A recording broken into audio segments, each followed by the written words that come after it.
Selamat siang Ibu, selamat siang teman-teman. Sebelum kelompok kami presentasi, ada baiknya kita mengaturkan panggilan Jumat, Om Swastiastu. Kami kelompok 5 akan mempresentasikan tentang pelaporan berkelanjutan. Yang pertama, definisi pelaporan berkelanjutan. Perusahaan yang telah go public memiliki kewajiban membuat laporan berkelanjutan sesuai dengan amanat pasal 66 ayat 2 Undang-Undang Nomor 40 Tahun 2007 tentang perseroan terbatas. Pelaporan berkelanjutan adalah pelaporan yang dilakukan oleh perusahaan untuk mengukur, mengungkapkan, serta upaya perusahaan untuk menjadi perusahaan yang akuntabel bagi seluruh pemangku kepentingan untuk tujuan kinerja perusahaan menuju pembangunan berkelanjutan, di mana di dalam pelaporan ini terdapat prinsip dan standar aktivitas perusahaan terkait dengan aspek ekonomi, lingkungan, dan sosial. Baik, di sini saya akan melanjutkan presentasi dari teman saya. Di sini saya akan menjelaskan prinsip-prinsip untuk menentukan konten laporan. Yang pertama, ada pelibatan pemangku kepentingan. Dalam prinsip ini, organisasi harus mengidentifikasi para pemangku kepentingannya dan menjelaskan bagaimana organisasi telah menggapai harapan dan kepentingan wajar dari mereka. Yang kedua ada konteks berkelanjutan. Dalam prinsip ini, laporan harus menyajikan kinerja organisasi dalam konteks keberlanjutan yang lebih luas. Informasi mengenai kinerja harus disertai sesuai konteks. Yang ketiga ada materialitas.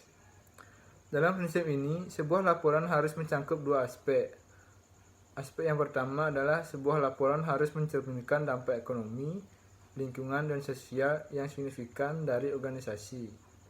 Sedangkan yang kedua adalah laporan harus secara substansial mempengaruhi asesmen dan kepatuhan pemangku kepentingan.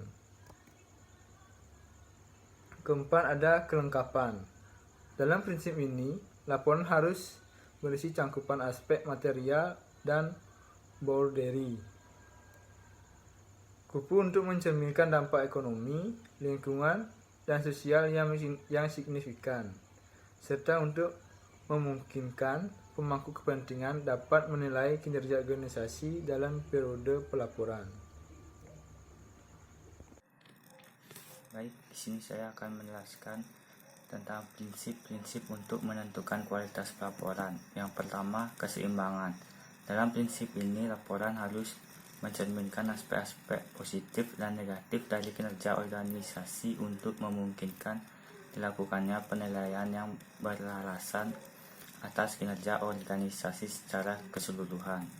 Yang kedua ada kompatibilitas.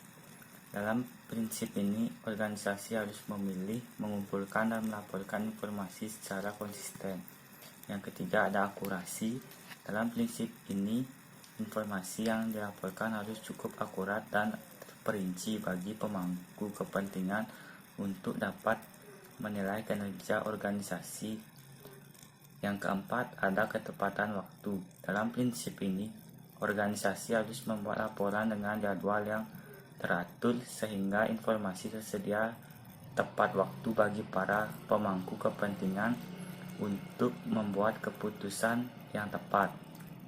Yang kelima ada kejelasan. Dalam prinsip ini, organisasi harus membuat informasi tersedia dengan cara yang dapat dimengerti dan dapat diakses oleh pemangku kepentingan yang menggunakan pelaporan tersebut. Dan yang terakhir ada keandalan. Dalam prinsip ini, organisasi harus mengumpulkan, mencatat, menyusun, menganalisis, dan mengumpulkan informasi serta proses yang digunakan untuk menyiapkan laporan agar dapat diuji, dan hal itu akan menentukan kualitas serta materialitas informasi. Nama saya Igusti Ngurah Surya Harmi Suara Negara, NPM 1733121252. Saya akan memberikan presentasi dari teman saya, yaitu kebagian yang kelima, pengungkapan standar. Pengungkapan standar ini terdapat dua jenis pengungkapan standar yang berbeda, yaitu pengungkapan standar umum dan pengungkapan standar khusus. Yang pertama, pengungkapan standar umum. Pengungkapan standar umum berlaku untuk semua organisasi yang menyiapkan laporan berkelanjutan. Pengungkapan standar umum dibagi menjadi 7 bagian, antara lain yang pertama itu ada strategi dan analisis, yang dimana pengungkapan standar ini memberikan gambaran umum tentang berkelanjutan organisasi. Yang kedua ada profil organisasi. Pengungkapan standar ini merupakan gambaran keseluruhan mengenai karakteristik organisasi.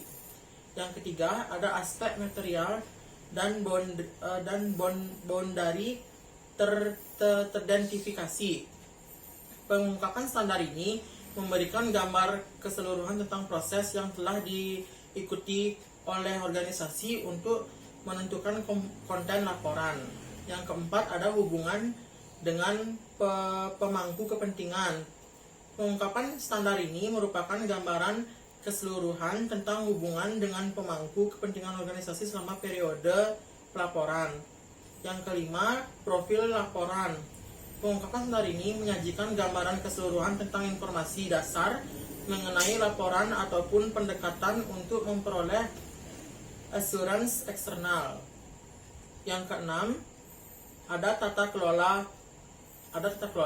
Jadi, pengungkapan standar ini memberikan gambaran keseluruhan tentang struktur tata kelola dan komposisinya, peran badan tata kelola tertinggi dalam menetapkan tujuan, nilai, dan strategi organisasi, ada kompetensi dan evaluasi kinerja badan tata kelola tertinggi, ada peran badan tata kelola tertinggi dalam manajemen resiko, ada peran badan tata kelola tertinggi dalam pelaporan berkelanjutan, dan yang terakhir peran badan tata kelola tertinggi dalam mengevaluasi kinerja ekonomi, lingkungan, dan sosial.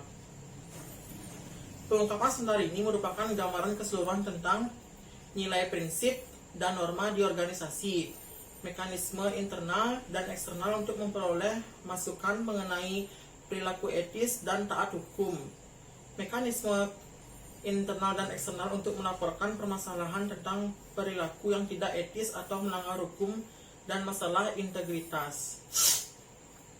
Yang selanjutnya ada pengungkapan standar khusus. Laporan berkelanjutan organisasi menyajikan informasi terkait dengan aspek material, yaitu aspek yang dampaknya diidentifikasi sebagai penting bagi organisasi. Aspek material adalah aspek yang mencerminkan dampak ekonomi, lingkungan, sosial organisasi yang disignifikankan atau secara nyata mempengaruhi penilaian dan pengambilan keputusan para pemangku kepentingan. Pengungkapan standar khusus ini meliputi pengungkapan pendekatan manajemen dan indikator. Pengungkapan pendekatan manajemen atau disclosure on management approach dimaksud untuk memberikan kesempatan bagi organisasi untuk menerangkan bagaimana pengelolaan dampak ekonomi, lingkungan, dan sosial yang berkaitan dengan aspek material. DMA atau Disclosure on Management Approach merupakan informasi naratif tentang bagaimana organisasi mengidentifikasi, menganalisis, dan merespon dampak aktual maupun potensial dari ekonomi, lingkungan, dan sosial. Panduan untuk DMA dibagi menjadi 2 jenis, yaitu panduan generik dan spesifik aspek. Panduan generik dirancang untuk digunakan dengan aspek manapun, sedangkan panduan DMA spesifik aspek dirancang untuk memberikan rincian tambahan informasi yang akan dilaporkan untuk aspek tersebut. Saat melaporkan pendekatan manajemen organisasi memulai dengan membahas panduan DMA generik. Yang pertama itu pada pengungkapan DMA generik, DMA harus berisi informasi yang memadai untuk menjelaskan tanggapan organisasi terhadap aspek material. DMA generik meliputi pengungkapan standar berikut. Alasan mengapa aspek yang telah disebutkan dalam pelaporan tersebut bersifat material, serta apa dampaknya. Bagaimana cara organisasi mengatur material dan dampak dari aspek tersebut, dan lain sebagainya. Yang kedua, atau yang terakhir, ada pada panduan spesifik aspek tersedia. Organisasi akan menggunakannya untuk melaporkan pendektena manajemen mereka untuk aspek-aspek tersebut secara lebih rinci. Setiap aspek dalam panduan ini meliputi beberapa indikator. Indikator memberi informasi tentang kinerja atau dampak di bidang ekonomi, lingkungan, dan sosial dari suatu organisasi terkait dengan aset materialnya. Demikian presentasi dari kelompok kami. Mohon maaf apabila ada materi yang kurang jelas atau penyampaian kami yang kurang jelas. Sekian, terima kasih. Om Santi Santi Santi Santi Om.